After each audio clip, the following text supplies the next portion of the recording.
Hello dear students, welcome to our YouTube channel Vision Academy. आज का video जो हम लोग लेकर के आ रहे हैं वो आपका प्रोबेबिलिटी डिस्ट्रीब्यूशन के ऊपर बेस्ड है, जो कि आपका प्रोबेबिलिटी डिस्ट्रीब्यूशन के अंदर का ही एक टॉपिक है, बायनोमियल डिस्ट्रीब्यूशन। और इसके ऊपर फिक्स क्वेश्चन आपके बोर्ड के पेपर में एक तो रहने वाला ही रहने वाला है।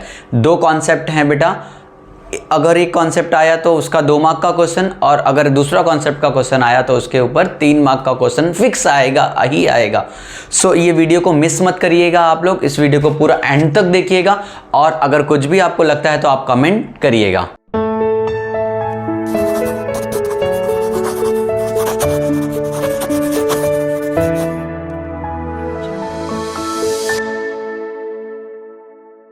स्टूडेंट, आज का हमारा टॉपिक रहने वाला है बायनोमियल डिस्ट्रीब्यूशन। बायनोमियल डिस्ट्रीब्यूशन के अंदर हम लोगों को सबसे पहली बात है कि बायनोमियल डिस्ट्रीब्यूशन हम यूज़ कैसे करेंगे, कब करेंगे, हमें क्वेश्चन में कैसे समझेगा कि जो हमारा क्वेश्चन है वो बायनोमियल डिस्ट्रीब्यूशन का सम है। सबसे पहले इसको समझते हैं, उसको मैं समझाऊंगा कुछ देरी में। और उसके बाद इन बायनोमियल डिस्ट्रीब्यूशन हम मीन कैसे फाइंड आउट करेंगे, ई ऑफ एक्स कैसे फाइंड आउट करेंगे। तो ई ऑफ एक्स का फॉर्मूला है N into P, and variance कैसे फाइंड करेंगे इन बायनोमियल डिस्ट्रीब्यूशन। इसको वी ऑफ एक्स हमने बोला, उसका फॉर्मूला है N into P into Q. अब आपके हमारे मन में डाउट ये आ रहा होगा, sir what is an, what is P, what is Q. सारी चीजें आपको मैं बताऊंगा, वीडियो को अंत तक देखना आप। सबसे पहली चीज बेटा, बायनोमियल डिस्ट्रीब्यूशन के लिए हमें कैसे समझेगा कि क्वेश्चन में बायनोमियल डिस्ट्रीब्यूशन करना है। सो देखिए बच्चों, अगर हमने एक कॉइन को टॉस किया, एक कॉइन को टॉस किया, ठीक है, तो हमारा सैंपल स्पेस क्या हो सकता है, हेड या तो फिर टेल हो सकता है, राइट है ना। अगर हमने 2 कॉइन को टॉस किया, 2 कॉइन को टॉस किया, तभी भी हमारा सैंपल स्पेस क्या हो सकता है, head head, head tail, tail head और टेल टेल, राइट। लेकिन यहीं पर अगर मैंने आपको क्वेश्चन दे दूं, कॉइन को ही अगर मैंने 10 टाइम टॉस किया,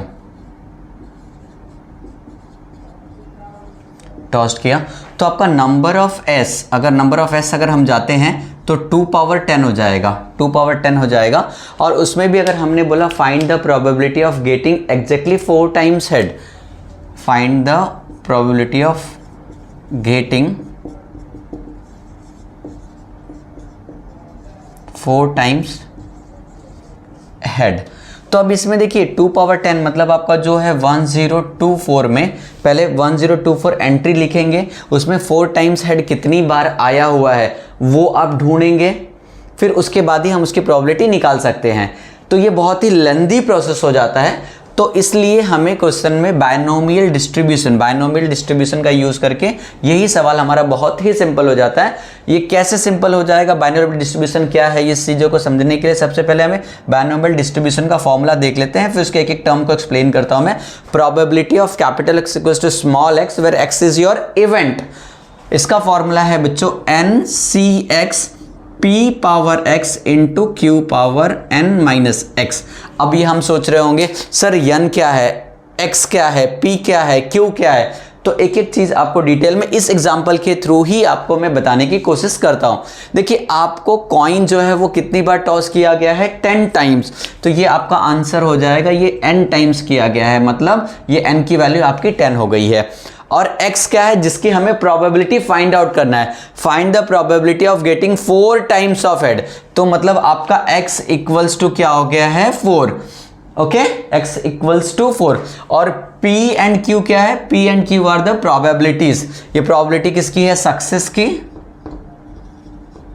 ठीक है, और ये है फेलियर की।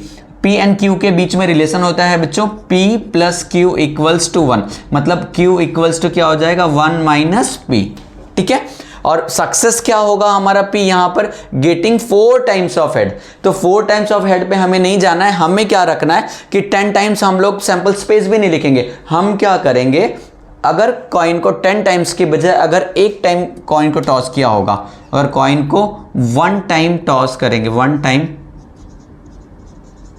टॉस करेंगे, तो हमारा हेड आने की जो प्रोबेबिलिटी है, हेड आने की जो प्रोबेबिलिटी है वो हमारा P हो जाएगा, और हेड नहीं आने की जो प्रोबेबिलिटी है वो हमारा Q हो जाएगा। मतलब अगर हमने S लिखा बच्चों, 1 हेड एंड टेल, तो P हमारा क्या होएगा, 1 टाइम हेड आएगा आउट ऑफ 2, और हमारा 1 माइनस P क्या हो जाएगा, 1 माइनस 1/2, दैट इज 1/2 ओनली। सो इस तरह से हम लोग क्या करेंगे, देखिए हमारा n क्या है वो समझा इस एग्जांपल के थ्रू आप लोगों को।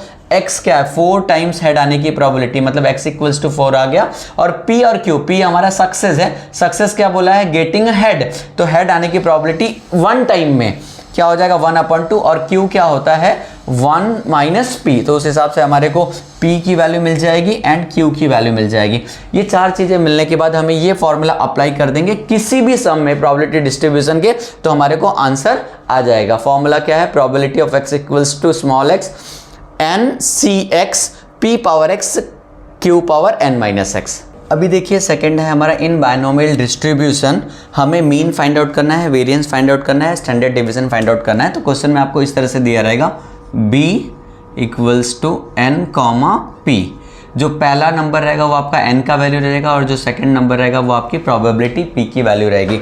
तो इससे आपको n और p की वैल्यू मिल जाएगी। मीन के लिए जो आपने फॉर्मूला यूज़ करना है e of x equals to n into p, variance के लिए जो फॉर्मूला यूज़ करना है v of x equal to n into p into q, standard division root of variance हो जाएगा। समझो आपको क्वेश्चन ऐसा दिया हुआ है बच्चों, एक एग्जाम्पल ले लेते हैं।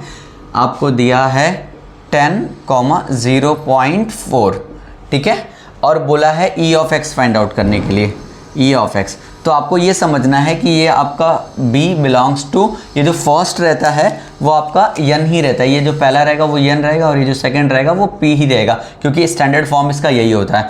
तो e ऑफ x क्या होता है n इंटू p, सो n क्या है हमारा 10 इंटू p हमारा क्या है 0.4, सो 10 इंटू 0.4 करोगे तो 4 आ जाएगा आपका e ऑफ x, ठीक है, e ऑफ x ये आ गया। अब आपको v ऑफ x पूछा है, तो v ऑफ x क्या होता है n into p into q, सो q क्या हो गया बच्चों हमारा 1 minus p, okay, 1 minus p, so 1 minus 0.4 is your 0.6, so n की वैल्यू 10, p की वैल्यू 0.4, q की वैल्यू 0.6। आप इसको मल्टीप्लाई करेंगे तो 4 आएगा, इंटू 0.6 मल्टीप्लाई करेंगे तो 2.4, ये आपका v ऑफ x का आंसर हो गया, ठीक है। तो इसको मैं समझाना ये चाह रहा था आपको कि ये फॉर्म होता है बायनोमियल b, बायनोमियल का सिंबल है belongs to n into p, first आपका n रहता है एंड सेकंड आपका p रहता है, ठीक है। आइए एक सवाल देखते हैं हम लोग। A dice is thrown 4 times, if an getting an odd number is a success, find the probability of 2 success. First question है एंड सेकंड क्वेश्चन क्या, एटलीस्ट 3 सक्सेसेस। क्वेश्चन के अंदर कहीं भी नहीं बोला है आपको बायनोमियल डिस्ट्रीब्यूशन यूज करना है, बट क्वेश्चन पढ़ के आपको समझना पड़ेगा। देखो डाइस इज थ्रोन 4 टाइम्स, अगर एक डाइस को थ्रो करते हैं हमारे पास में तो नंबर ऑफ है 6 आता है। एक डाइस को थ्रो किया तो 1 2 3 4 5 6 कुछ भी आ सकता है। 2 डाइस को भी थ्रो किया होगा आप लोगों ने क्लास 10th में 11th में किया होगा। 2 डाइस को अगर थ्रो किया तो 1,1 से लेकर के 6,6 तक आता है, 36 आता है। यहाँ पर तो 4 डाइस को थ्रो करने की बात कर दी गई है ना। तो ये बहुत बड़ा सवाल हो जाएगा। तो इससे आपको समझ जाना है कि ये सवाल क्या हो जाएगा, बायनोमियल डिस्ट्रीब्यूशन का सम है। तो बायनोमियल डिस्ट्रीब्यूशन का सम है, इसके लिए आपको 4 चीजें पकड़नी पड़ती हैं बेटा। पहला होता है n, दूसरा होता है x, तीसरा होता है p और चौथा होता है आपका q। सो देखिए इसको हम लोग करते हैं, dice is thrown 4 times, that is n equals to your 4। Solution start करते हैं, ठीक है। P और Q के लिए हमें 4 टाइम्स की जरूरत नहीं। अगर हमने डाइस को एक बार ही थ्रो किया है बच्चों, डाइस को अगर एक बार ही थ्रो किया है तो आपका 1 2 3 4 5 एंड 6 आएगा। और X जो होगा हमारा, जिसको हम X ले रहे हैं, getting an odd number, getting an odd number, हमारा ये सक्सेस हो गया, गेटिंग एन ऑड नंबर। तो P हमारा क्या होगा, ऑड नंबर कितनी टाइम में आएगा बताइए जरा। ऑड नंबर क्या है, 1 3 एंड 5, समझ आ रहा है ना। ऑड नंबर 1 3 5 है। सो आपका 3 आया है out of 6, that is your P की वैल्यू हो गई 1/2। Q क्या होता है बच्चों, 1 माइनस P। सो 1 माइनस 1/2 करोगे तो आप सभी को पता है 1/2 ही आने वाला है। देखिए आपको P मिल जाता है, Q मिल जाता है, और डाइस को कितनी टाइम थ्रो किया गया है, 4 टाइम्स, तो n की वैल्यू हो गई। अब हम आते हैं x के ऊपर। x के लिए ये सवाल का x अलग होगा और ये सवाल का x अलग होगा। यहाँ पर क्या बोला है, 2 सक्सेसेस। 2 सक्सेसेस मतलब ऐसा 2 बार ऑड नंबर आना चाहिए। सो देखो probability of x equals to 2, because x क्या है, गेटिंग एन ऑड नंबर। और यहाँ पर बोला 2 टाइम्स ऑफ सक्सेस, तो x इक्वल्स टू 2 हो गया। तो p ब्रैकेट में क्या x इक्वल्स टू 2 है, राइट। सो हमारा फॉर्मूला जो है बायनोमियल डिस्ट्रीब्यूशन का, आपको मैं रिकॉल करा दे रहा हूँ फिर से। बायनोमियल डिस्ट्रीब्यूशन का फॉर्मूला बच्चों क्या था, probability of capital X equals to small x का फॉर्मूला था NCX, p पावर में x, q पावर में n माइनस x, राइट। तो यहाँ पर हमारा n का वैल्यू है 4, x की वैल्यू है इस सवाल के लिए हमारा 2 है, p आपका हाफ है, q हाफ है, तो इसको अप्लाई करते हैं। So probability of x equals to 2, हमारा n की वैल्यू है 4, x की वैल्यू है 2, पावर में x अपॉन 1/2 पावर में 2, फिर 1/2 पावर में 4 माइनस 2। सो देखिए 4 से 2 को कैसे सॉल्व करेंगे, 4 इंटू 3 डिवाइडेड बाई 2 इंटू 1। यहाँ पर है 1/2 पावर में 2 इंटू यहाँ पर भी है 1/2, 4 माइनस 2 करोगे तो 2 ही आने वाला है। इसको इससे कैंसिल करते हैं अगर हम लोग, तो ये 2 जा हो जाएगा। 6 इंटू 1/2 पावर में 4, राइट। 1/2 इंटू 1/2 का स्क्वायर तो टाइम 4 टाइम्स हो जाएगा। So students 6 divide by 2 power 4 16 होता है, ठीक है। इसको कैंसिल किया 2 से तो क्या हो जाएगा हमारा 3/8। तो probability of x equals to 2 का आंसर आ गया 3/8। अब सेकंड सम करते हैं। सेकंड सम में क्या दिया हुआ है अपने को, एटलीस्ट 3 सक्सेसेस। एटलीस्ट 3 सक्सेसेस मतलब 3 या 3 से ज़्यादा। एटलीस्ट 3 का मतलब समझिए, एटलीस्ट 3 मतलब 3 या मोर देन 3। एट मोस्ट 3 का मतलब क्या होगा, 3 एंड लेस देन 3, राइट। तो इसका हो जाएगा x greater than equals to 3। ये समझ लीजिए जरा, बहुत इंपॉर्टेंट है। एटलीस्ट 3 सक्सेसेस मतलब 3 और मोर देन 3। तो हमने जो इवेंट किया हुआ है बच्चों, हमने कितनी बारी किया हुआ है, 4 टाइम्स से किया हुआ है ना। 3 से ज़्यादा क्या हो सकता है, 3 4 5 थोड़ी सक्सेस होगा, क्योंकि हमारा टोटल इवेंट ही कितने बार हमने किया है, 4 टाइम्स से किया हुआ है। तो मोर देन 3 मतलब आपका क्या हो जाएगा, x एटलीस्ट 3 मतलब x की वैल्यू 3 और x की वैल्यू 4, यही 2 हो सकता है। तो इसमें भी आपको फॉर्मूला अप्लाई करना पड़ेगा, इसमें भी फॉर्मूला अप्लाई करना पड़ेगा। हमारा n की वैल्यू क्या था 4, x की वैल्यू 3, 4c3, p पावर में x, q पावर में n माइनस x, प्लस यहाँ पर x की वैल्यू 4 है और n की वैल्यू भी 4 है, तो 4c4 1/2 पावर में 4, 1/2 4 माइनस 4, ठीक है। सो देखिए 4c3 की वैल्यू आपकी होएगी 4, 1/2 पावर में 3, 1/2 पावर में होगा आपका 1, प्लस 4c4 की वैल्यू होगी आपकी 1 इंटू 1/2 पावर में 4 इंटू हाफ के पावर में 0 की वैल्यू भी 1 ही होती है। सो देखिए बच्चों यहाँ पर आपका आंसर क्या आ रहा है, 4 इंटू हाफ के पावर में 3 + 1 4, प्लस यहाँ पर भी आ रहा है हाफ के पावर में 4 ही आ रहा है, बिकॉज ये 1 है और ये भी 1 हो जाएगा। सो अगर हमने 1/2 पावर में 4 को कॉमन ले लिया तो अंदर ब्रैकेट में बचेगा 4 + 1, दैट इज इक्वल्स टू 5/2 के पावर में 4, दैट इज 5/2 पावर 4 आपका होता है 16। सो इस तरह से हमें सवाल को करना है बाइनोमियल डिस्ट्रीब्यूशन। आप कॉपी कर लीजिए अच्छी तरीके से। अगेन सेकेंड सम देखते हैं बेटा, क्या दिया हुआ है, there are 10% of defective item in a large bulk of item, what is the probability that a sample of 4 item will include not more than 1 defective item। यहाँ पर अगेन हमें देखना है कि ये सम जो है वो प्रोबेबिलिटी डिस्ट्रीब्यूशन का सम है। कैसे, क्योंकि आपका 4 आइटम हमें निकाल रहे हैं, उसमें से हमें क्या फाइंड आउट करना है, not more than 1 defective item. यहाँ पर हमें बाइनोमियल डिस्ट्रीब्यूशन का अगर सवाल है तो आपको भी पता है हमें फोकस करना है सिर्फ और सिर्फ 4 थिंग्स पर। वो थिंग्स कौन सी है, पहला n, दूसरा है आपका p, third your q and fourth is your x event. तो सम अगर हमने पढ़ा there are 10% defective item in a large bulk of item, तो समझो बच्चों सॉल्यूशंस के तौर पर हम लोग देखते हैं यहाँ पर, और what is the probability that the sample of 4 item, तो 4 आइटम टोटल है। सो ये आपका n की वैल्यू हो गया, n equals to 4, right, and will include not more than 1 defective item. मतलब किसकी प्रोबेबिलिटी फाइंड आउट करनी है, प्रोबेबिलिटी किसकी फाइंड आउट करनी है, not more then one defective item, ये आपको x देने में हेल्प करेगा, ठीक है। और हमें ये 10% डिफेक्टिव दे दिया है, वो हमारे को p और q फाइंड आउट करने में इजीली हेल्प कर देगा। समझो हमारा x क्या है, defective items, defective items, right. उस हिसाब से हमारी x की वैल्यू सेट हो जाएगी। सो p क्या होगा, देखो डिफेक्टिव आइटम की प्रोबेबिलिटी क्या है, 10%। 10% मतलब 10 upon 100 that is equals to 1 upon, इसको कैंसिल करोगे तो 1 अपॉन 10 आ जाएगा, that is you can say 0.1, ठीक है। और q क्या हो जाएगा बच्चों आपका 1 माइनस p, तो 1 माइनस 0.1 आपका हो जाएगा 0.9। आपको p मिल गया, आपको q मिल गया, आपको n मिल गया। आपको यहाँ से अब x की वैल्यू मिलेगी। अब इसको समझने की कोशिश करिएगा।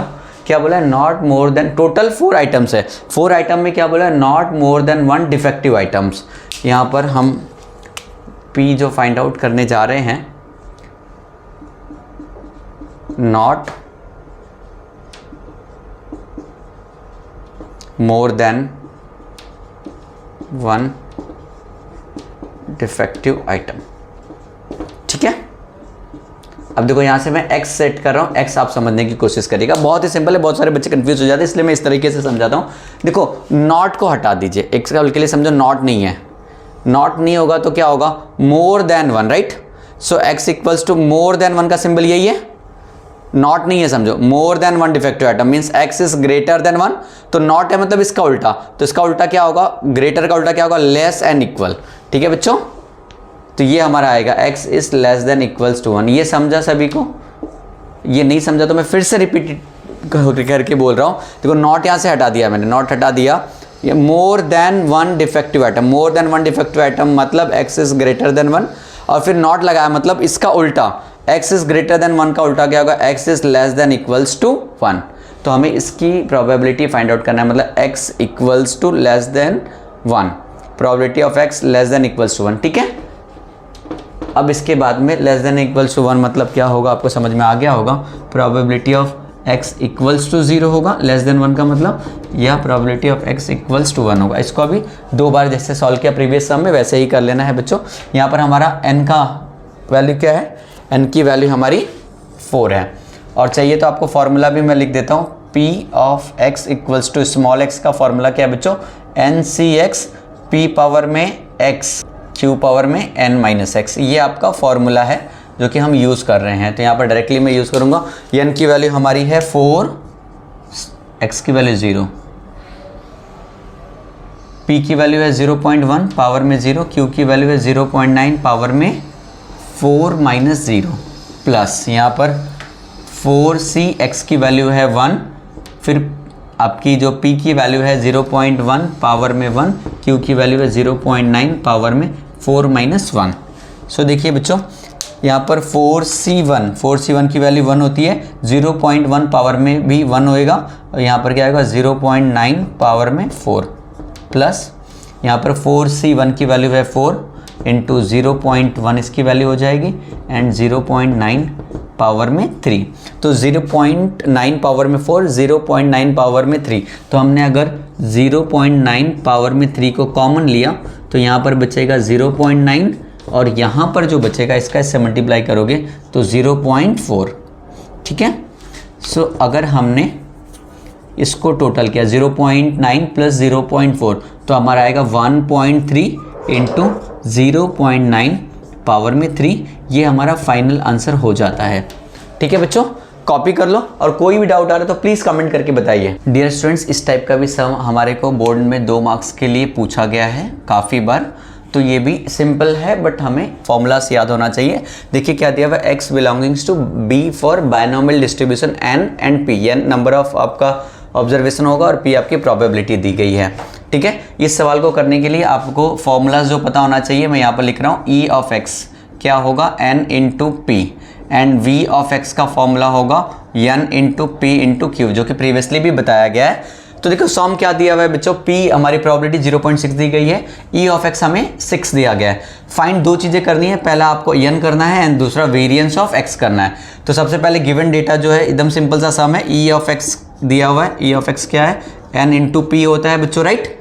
e of x equals to n into P. e of x हमारा क्या है 6, n क्या है पता नहीं, एंड p हमारा क्या है 0.6। सो n यहाँ पर देखो 6, यहाँ हो जाएगा 0.6। अभी यहाँ पर पॉइंट है तो पॉइंट को रिड्यूस करने के लिए, रिमूव करने के लिए ऊपर नीचे हमने 10 से मल्टीप्लाई किया, तो ऊपर हो जाएगा हमारा 60 और नीचे हो जाएगा हमारा 6 इक्वल्स टू n। इसको इससे कैंसिल किया तो n की वैल्यू हमारी हो जाती है 10। n मिल गया बच्चों, ठीक है। अभी अगर हमें v ऑफ x निकालना है, v ऑफ x का फॉर्मूला क्या है n into P into Q. तो n तो हमारे पास में है 10, p भी है बट q नहीं है, तो q हम इजीली फाइंड आउट कर सकते हैं 1 माइनस पी। q क्या होता है 1 माइनस पी, 1 माइनस 0.6 तो हो जाएगा 0.4 q की वैल्यू। तो v ऑफ x का फॉर्मूला लगा दिया, v n क्या है 10 इंटू पी क्या है 0.6, q क्या है 0.4। इसको इससे मल्टीप्लाई किया 6 इंटू 0.4 क्या हो गया 2.4। ये हमारा हो गया v ऑफ x। ऐसा ही एक सवाल हमारे पास वहाँ पर भी दिया हुआ है, same formula same concept use होने वाला है। इसको आइए हम इसको भी कर लेते हैं। देखो हमें n दिया हुआ है, हमें e ऑफ x दिया हुआ है, हमें फाइंड करना है p and variance of x। तो सबसे पहले देखिए e ऑफ x का फॉर्मूला क्या है n इंटू पी। यहाँ से हमें p की वैल्यू ईजिली मिल जाएगी। e ऑफ x क्या है हमारा 10, n क्या है 25 into P. So p equals to, ये 25 नीचे आ जाएगा बच्चों अपॉन 10। इसको कैंसिल करते हैं अगर हम 5 से, तो 5 2 जा और 5 5 जा, सो 2 अपॉन 5। इसको अगर और कैंसिल करोगे तो हमारे को आ जाएगा 0.4। सो p हो गया 0.4। तो q क्या हो जाएगा, q क्या होता है 1 माइनस पी, राइट। तो 1 minus P, so q equals to 1 minus 0.4। So q की वैल्यू हो जाएगी 0.6। हमें q मिल गया, हमें p मिल गया, हमारे पास में n ऑलरेडी है। वेरिएंस ऑफ x निकाल सकते हैं, सभी लोग निकालो, जो भी आंसर आता है कमेंट करिए, ठीक है। v ऑफ x का फॉर्मूला क्या है n into P into Q. So n की वैल्यू है 25, p की वैल्यू है हमारी 0.4, q की वैल्यू है हमारी 0.6। सो 25 इंटू इसका इससे मल्टीप्लाई करोगे तो 0.24 आएगा, ठीक है। इसका इससे मल्टीप्लाई करके आप कमेंट करिए आंसर, ठीक है। फाइनल आंसर इसका आएगा 0.06। आप लोगों को ये वीडियो कैसी लग रही है प्लीज़ इसको कमेंट करके हमें बताइए। इस तरह की वीडियो सीरीज़ बोर्ड के लिए, बोर्ड स्टूडेंट की हेल्प करने के लिए हम लोग लेकर के आ रहे हैं। और अगर वीडियो आपको पसंद आ रही है तो अपने फ्रेंड्स तक इसको शेयर करिए।